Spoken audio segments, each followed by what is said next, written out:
So I'm here with Paige Roberts. And would you like to just kind of give us a little bit of your background, what school you graduated from, your professional career history, and kind of where you're at now today? Okay, so I did my undergraduate at Colorado Mesa University, and I ran cross country while I was there and ended up getting a bachelor's degree in exercise science, which I was super into health and fitness and still kind of am, I suppose. It's kind of an obsession. It's like I like it that they came out with the language of biohacking because that was my life. I used to say I was trying to find the fountain of youth, but I guess I was always biohacking. And then I went on to work in an ER, and I was getting my master's in exercise science from Colorado State University, and decided that I kind of liked the mental aspect of health and wellness more. So changed my major and got into social work. So I'm a licensed clinical social worker. And I really enjoyed a lot of the advocacy aspects of social work, like advocating for people's mind and body health. And then that got me into working with athletes and doing more sports psych stuff, and started to realize that sports psychology is a little more than just organized. It's also assisting individuals in maintaining their health throughout their life as well, and being able to, participate in the co-ed softball and all those fun things that we should continue to do, because play is very important, and so is physical activity for our mind, body health. And so the last 6 years I've had my own private practice, and the first 2.5 years I was in Steamboat Springs, Colorado, where I'm originally from, and started to realize that if I only ever wanted to work with skiers and snowboarders, that was a great place to be, but I wanted to work with other types of athletes and teams. And so I took the move out to Seattle, Washington, and it's been amazing. I love it out here, and have gotten the opportunity to work with more sports teams because I was interested in doing that and adapting ways to do that, and constantly seeking new therapeutic interventions within the best way to possibly stimulate the nervous system to create a positive result in performance. So that's what I do. Currently getting a PhD doctorate of integrative medicine, which really combines the two and allows for more of the certification within around nutrition and herbs. And so you can really add in that other piece in addition to the exercise and the mental conditioning, so it can truly help people reach their full performance. So yeah. That's great. Yeah, I reviewed a bunch of your stuff on LinkedIn ever since we connected on there. I don't know how long ago now, probably the past like 4 or 5 months. I know it's been such a up and down roller coaster figuring out how we're going to get everything together. I know. So yeah, seeing your posts and stuff has been so interesting, and just kind of seeing how you've developed through your current profession, and then just hearing you talk about it right now is awesome also.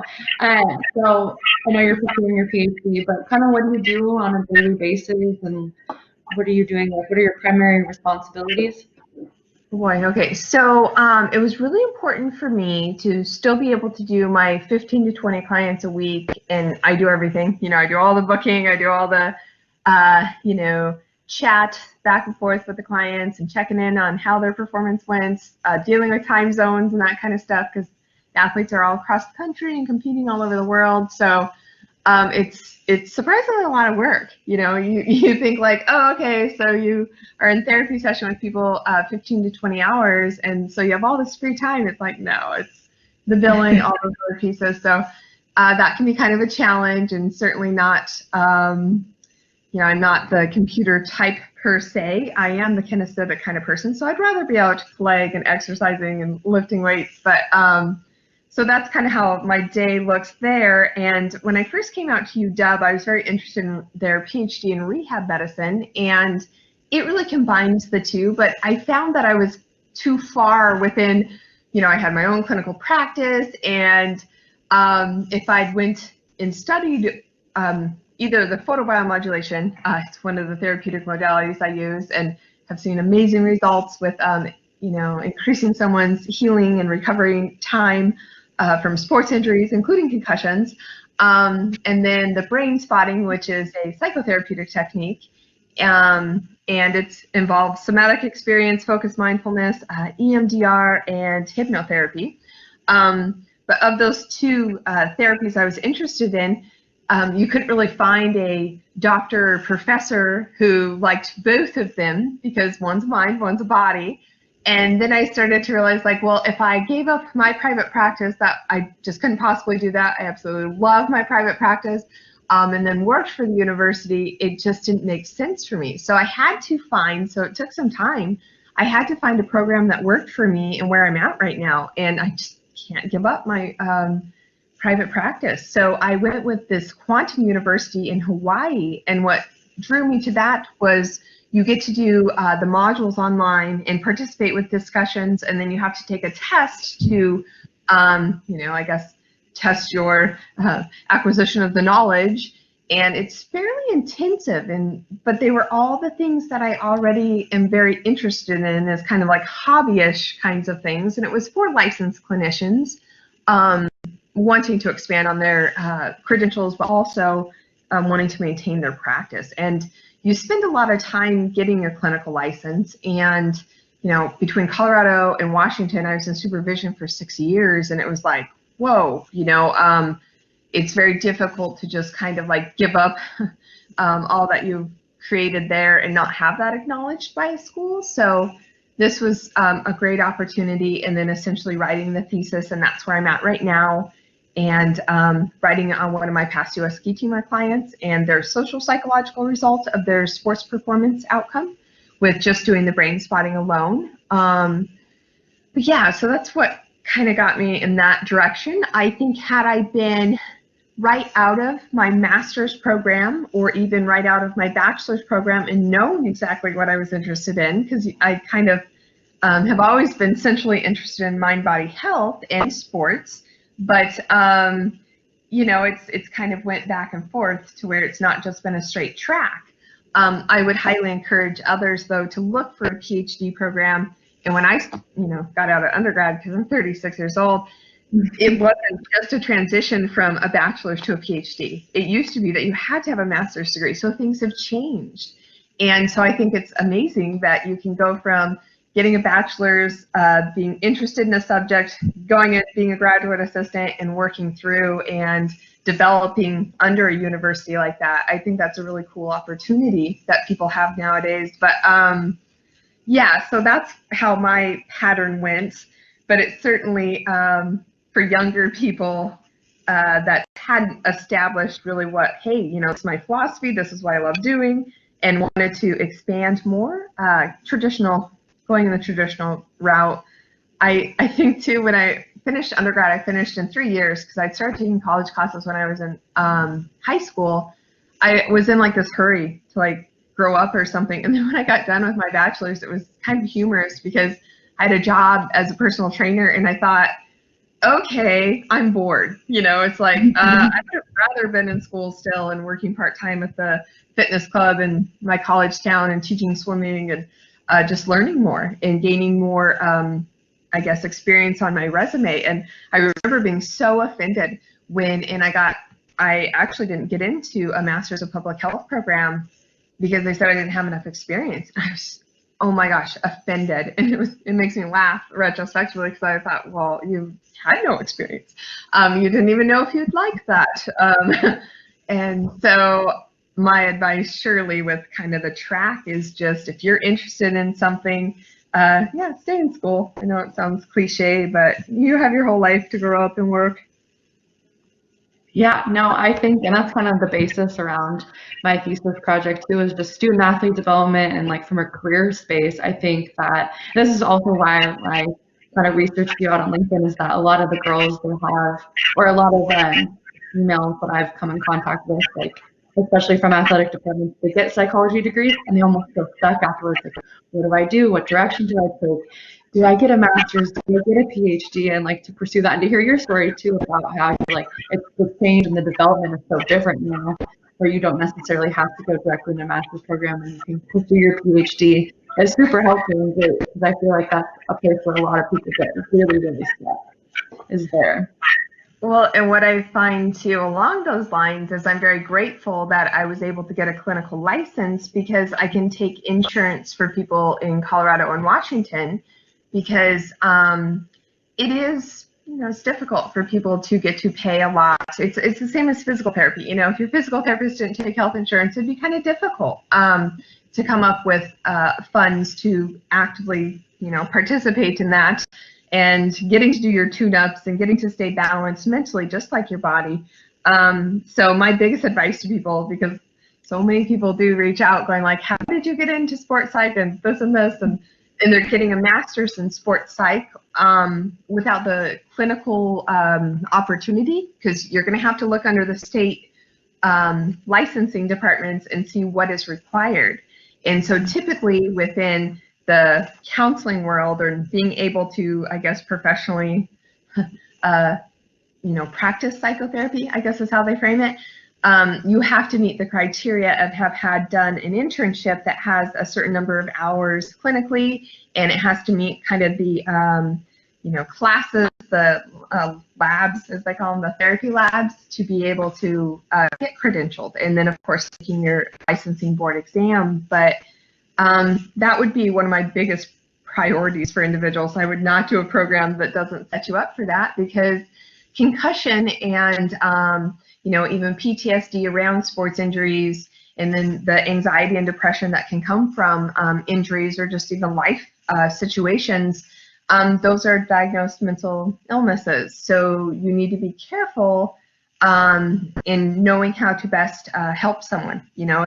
I don't know what I would, just framing it, is I see a lot of athletes kind of go from, because yes, you know how to coach someone, in the sports world, especially with an undergrad in exercise science. You're like, oh yeah, well, you do this and this, and this is what makes you great, and you can guide someone and mentor someone and inspire someone. But when it comes into having the clinical skills to be a counselor, I don't know. I love my toolbox and having that, and I literally visualize some of my professors and my supervisors when I'm, utilizing the education they've given me. Just like, ooh, this is such and such, and this would be the therapeutic approach, and this is what I should say, and this is how this is going.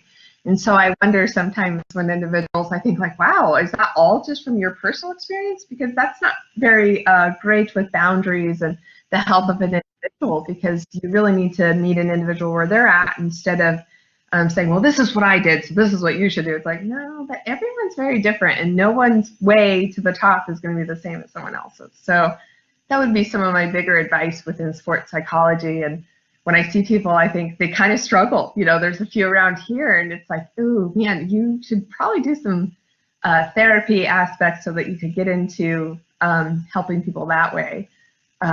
Yeah, so that would be and plus eating disorders, we see a lot of that with sports too.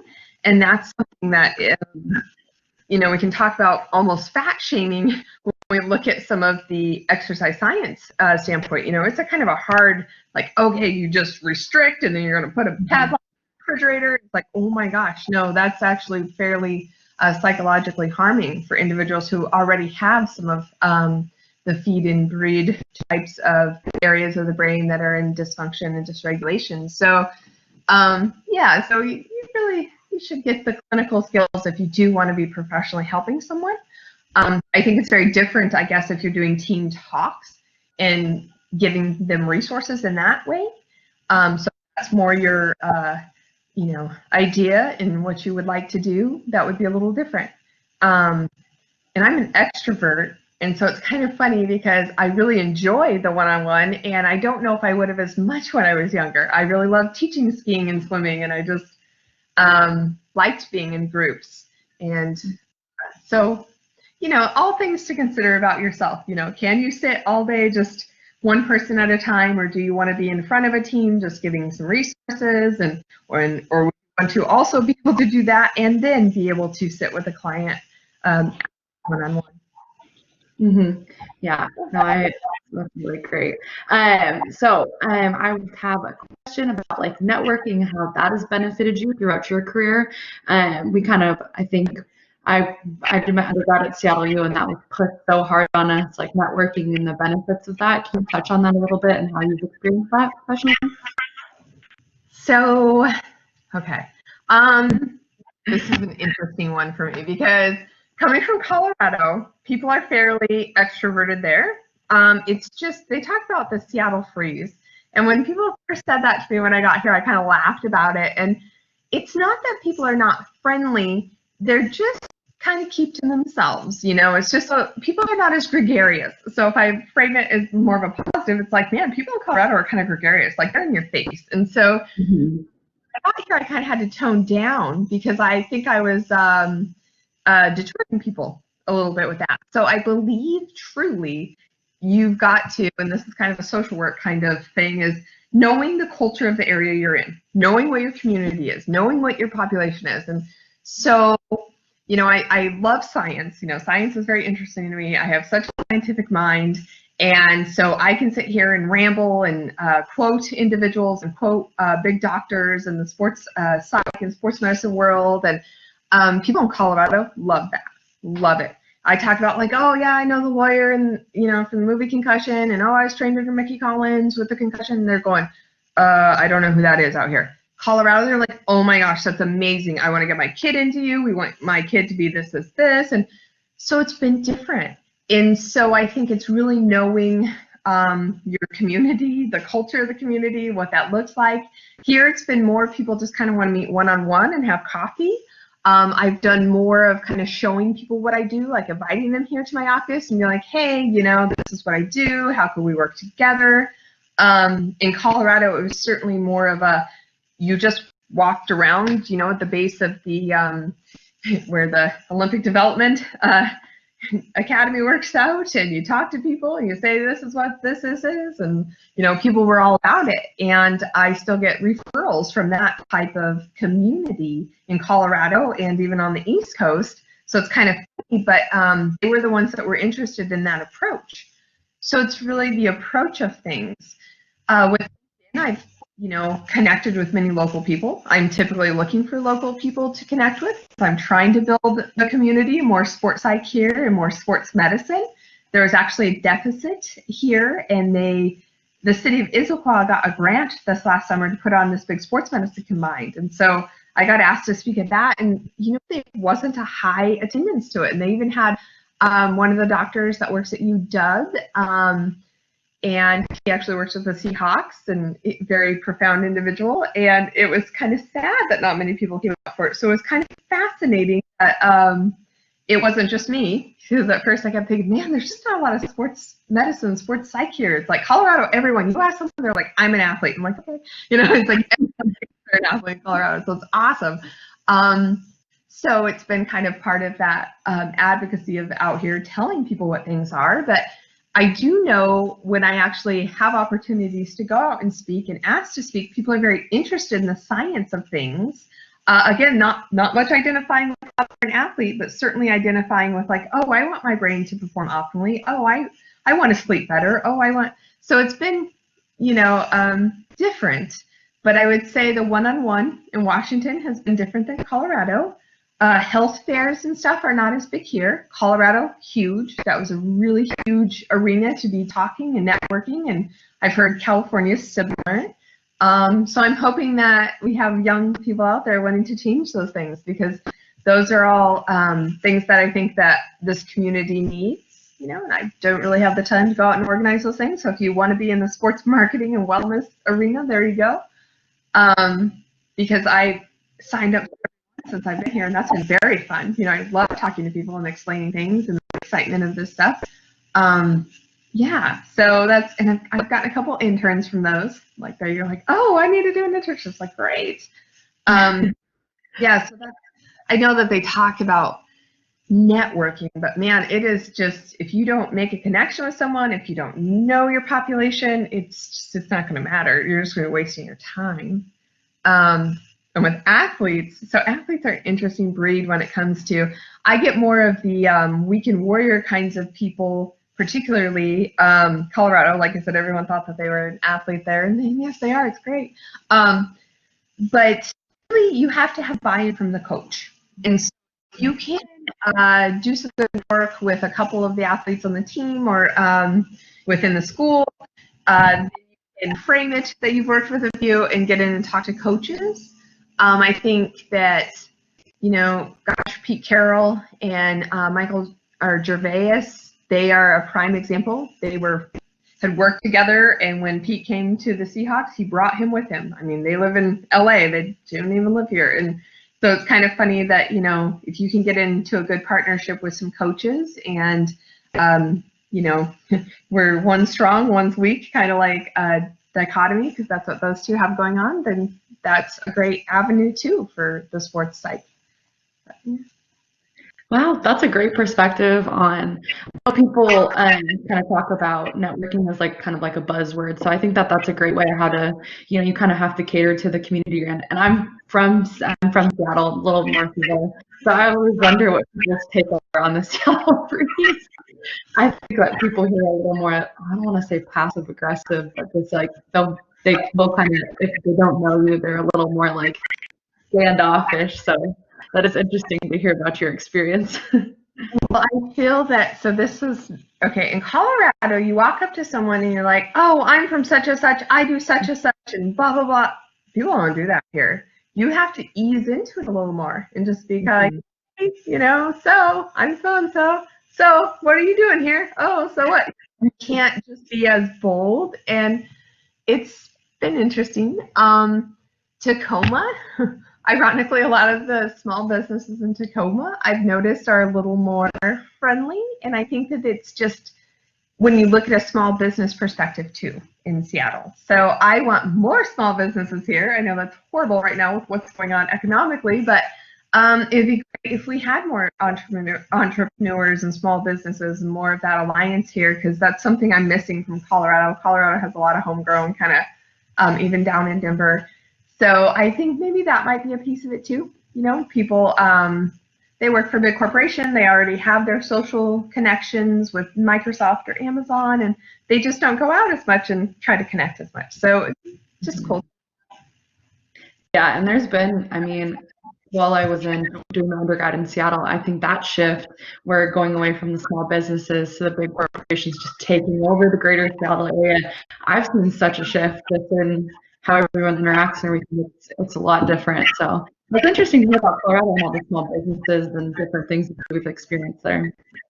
I know, and I think that there's an opportunity with all of the telehealth, telemedicine, because I still keep so many clients in Colorado and just all over, and I just got off with someone from Wisconsin. It's just like this is giving an opportunity for a small business to be big.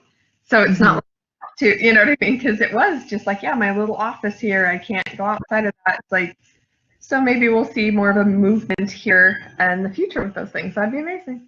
Yeah, I hope so too. So in your regard to women in sport and the growth it has taken in the last 5 to 10 years, or what you've seen, you could talk a little bit about that, like just more job opportunities or even your own personal growth or anything like that.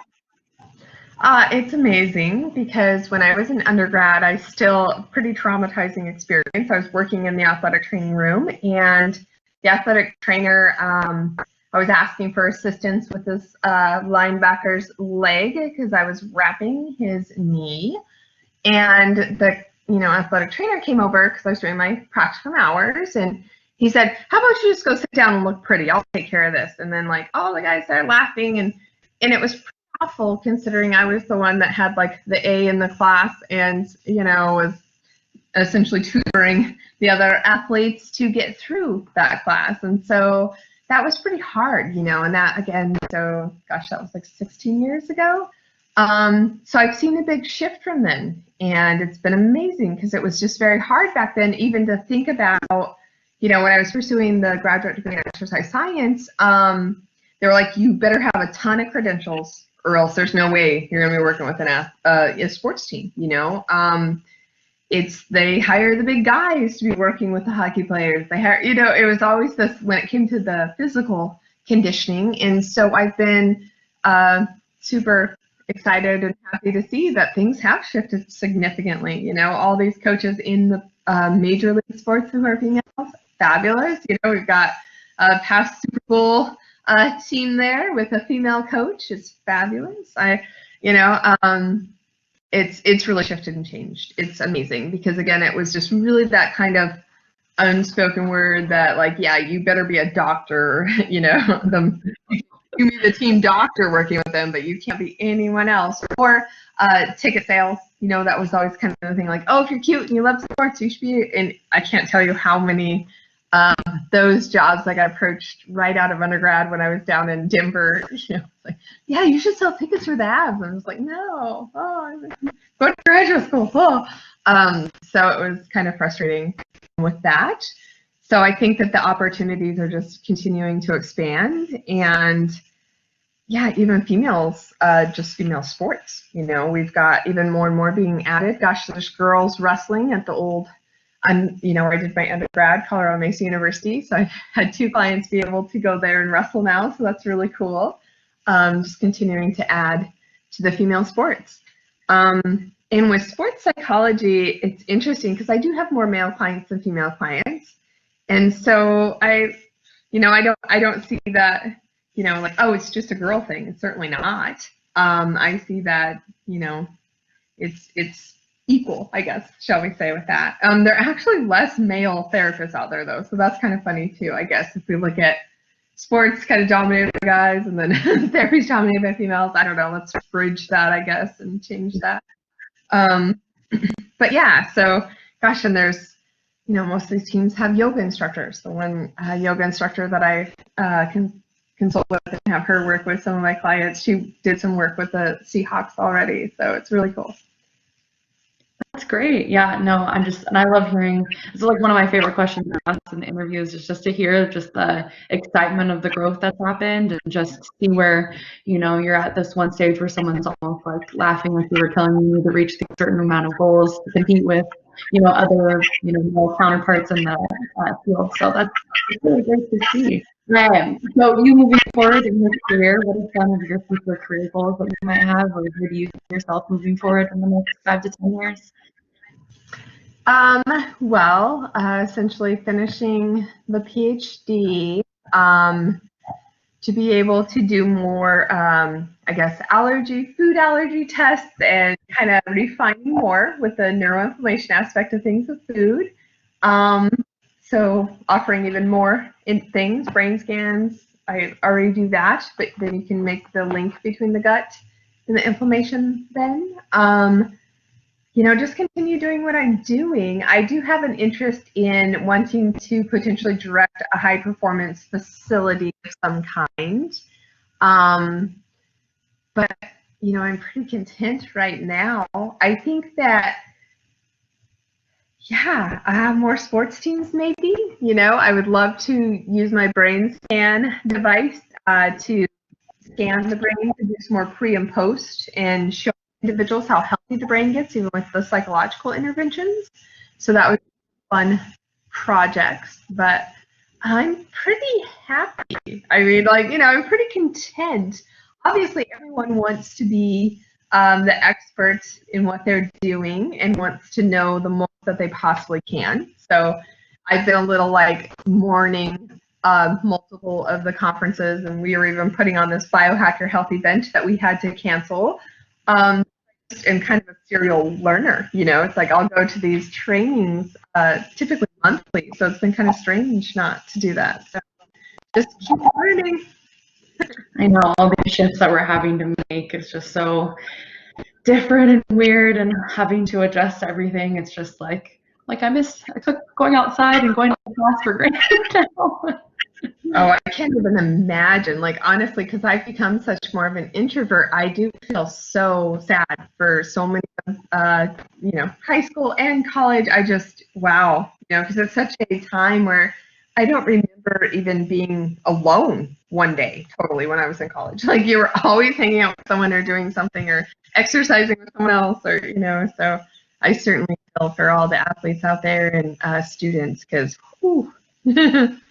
I know the total plan changed, but happy that most of us have our health and everything, which is the most important thing.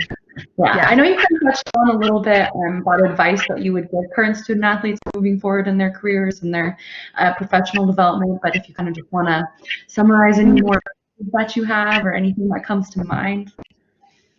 Get a graduate degree. I think anymore a bachelor's degree just does not set you up. I think that no matter what, you're going to have some more advanced education, particularly working in sports. It's a competitive industry, so you're kind of in competition with every other private entity, right? You know, you got the strength and conditioning coach down the road with a master's degree. It's like he's probably going to have more opportunity than you. So my advice would be to continue going through school.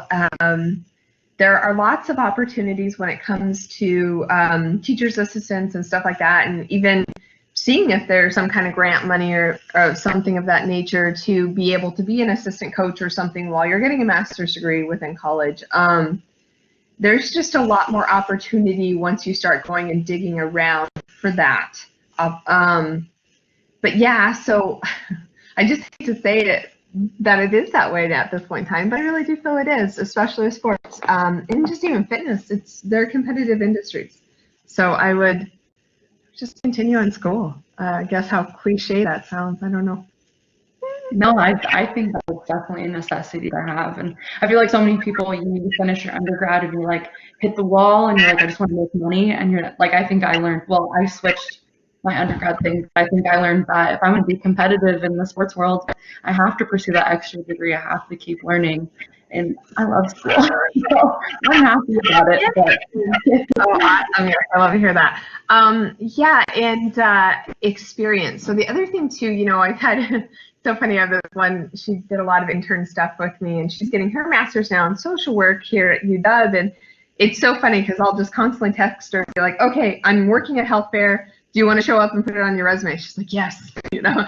So it's this constant like trying to have enough things to put on your resume, because that's a big piece of being competitive and saying like, hey, I've observed this, I attended this, I did this. You just got to constantly be building that up so that people see that you can add value to their organization. I mean, that's just how it goes. So taking those opportunities, I know it's kind of difficult to sit here and think, I don't have any money, I need to get paid for things, but man, you know, if you can invest your time when you're young doing those kinds of things, it sets you up for further advancement. I mean, I get so many recruiters reaching out to me with jobs and things all the time because I have like, oh, we looked at your resume. I'm like, oh, okay, that's I'm grateful and thankful, but I certainly was not getting that out with my undergrad. I mean, I applied to so many jobs right out, and I had that whole year before I started a graduate program because I got denied from the master's in public health and was just crushed.